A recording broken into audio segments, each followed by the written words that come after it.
কোনোভাবেই বন্ধ হচ্ছে না নদীর জায়গা দখল। নদীর বুকে গড়ে তোলা হচ্ছে বসতবাড়ি, মিল, কারখানা।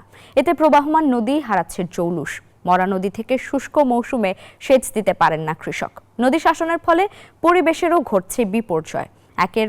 দিনের পর দিন এমন দখলদারিত্ব চললেও নদী উদ্ধারে প্রশাসনের তেমন কোনো কার্যকর পদক্ষেপ নেই বলে অভিযোগ স্থানীয়দের। যদিও প্রশাসনের পক্ষ থেকে বলা হয়েছে অবৈধ স্থাপনা উচ্ছেদে কাজ করছেন তারা। মনিরুল ইসলাম মনির তথ্যচিত্রে ডেস্ক রিপোর্ট। সাতক্ষীরার বেতনা নদীর জায়গা দখল করে দীর্ঘদিন ধরে গড়ে উঠেছে বসতবাড়ি, বড় বড় দালান কোঠা, নদীর কোল ঘেঁষে মিল, কারখানা, ফ্যাক্টরি। প্রশাসনের উচ্ছেদ অভিযান না থাকায় এবার বিনেরপোতা ব্রিজের পাশে পানি উন্নয়ন বোর্ডের জমি ও নদীর চরভরাটিয়ায় প্রায় 4 একর জমির উপর গড়ে তোলা হচ্ছে 50 কোটি টাকা ব্যয়ে কয়েকটি কারখানা। 250-টিরও বেশি ডিজাইন অপশন নিয়ে ওয়ালটন স্মার্ট ফ্রিজ, বোঝে আপনার প্রয়োজন। বেতনা নদীতে সীমানা প্রাচীর দিয়ে পানি প্রবাহ বন্ধ করা হয়েছে।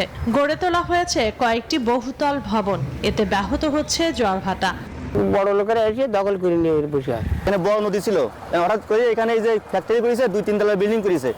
কারখানার কর্মযজ্ঞে নদীর পাশের খালগুলো বন্ধ হয়ে যায়। বর্ষা মৌসুমে সৃষ্টি হয় জলাবদ্ধতা, আবার শুষ্ক মৌসুমে পানি স্বল্পতা দেখা দেয়, সেচ দিতে পারেন না কৃষক। দখল করে এখন নদী নালা সব বুঝে গেছে, যার জন্য আমরা পানি সরে না বলে আমরা মাঠে ফসল করতে পারিনি। এদিকে ওই প্রতিষ্ঠানটির কর্তৃপক্ষের দাবি, পানি উন্নয়ন বোর্ডের অল্প কিছু জমি থাকলেও বেশিরভাগ জায়গায় তাদের নিজেদের। মালিক হয়েছি আমরা 2 একর 74 শতাংশ জায়গা। এখানে পানি উন্নয়ন বোর্ড কর্তৃক আমাদের 40 শতক জায়গা একর করে নিয়েছেন। এখন আমরা যতটুকু জায়গা আছে ওর উপরেই আমরা একটা কারখানা করতেছি।